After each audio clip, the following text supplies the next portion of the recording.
some of the stakeholders at the capacity building for women's rights training in Abuja on Thursday.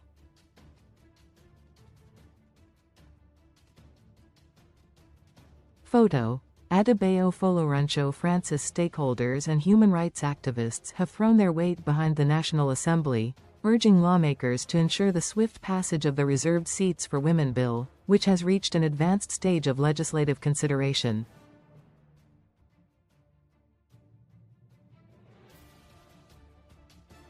The call was made on Thursday in Abuja during a capacity building for women's rights organizations on engaging male allies, an advocacy forum organized by the African Center for Leadership, Strategy and Development, with support from the Ford Foundation and the Male Feminists Network.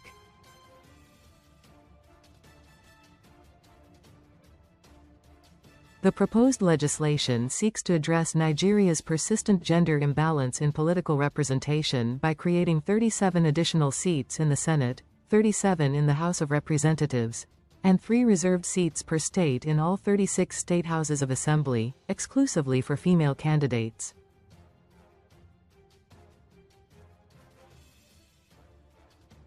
Punch Online reports that Nigeria currently ranks among the lowest globally in women's political representation.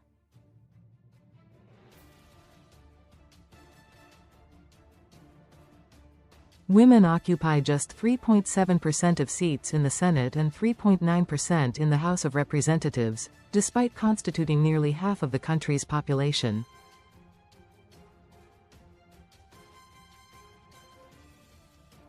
Repeated attempts at electoral reforms and affirmative action have so far failed to reverse the trend.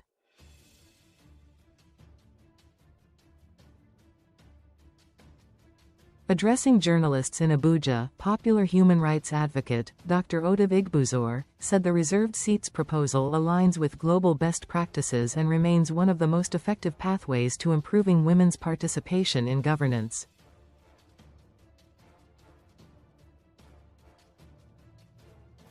He said, "We support the special seats for women bill in the National Assembly.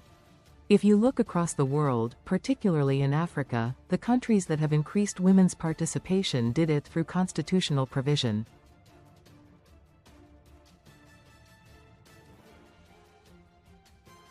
But Nigeria is one of the worst countries in the world in terms of women's representation.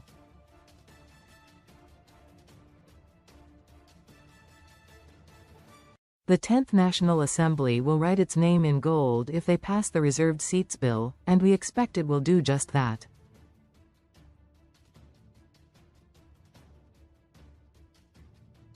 Igbuzor noted that beyond political exclusion, Nigeria continues to grapple with entrenched structural inequalities that fuel gender-based violence and limit women's access to power and decision-making.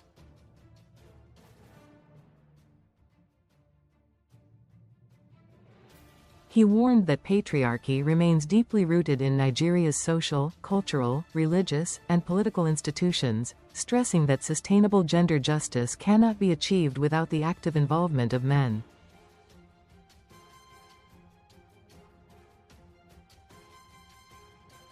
He said, "Patriarchy is deeply embedded in our social, cultural, religious, and political institutions, and while women have led courageous struggles for justice over decades, one critical gap has remained largely unaddressed: how men are engaged, not as bystanders, but as accountable actors, in dismantling patriarchy."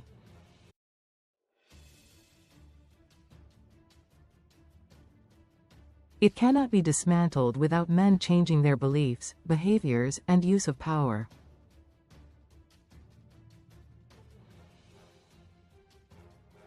One of our most important outcomes, though not always captured in numbers, is a noticeable reduction in hostility toward feminism, particularly among men who previously saw it as anti-male.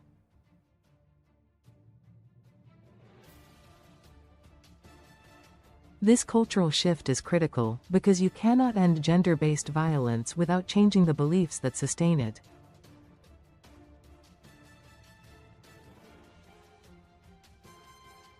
Men are using their influence to dismantle the very systems that harm women and girls.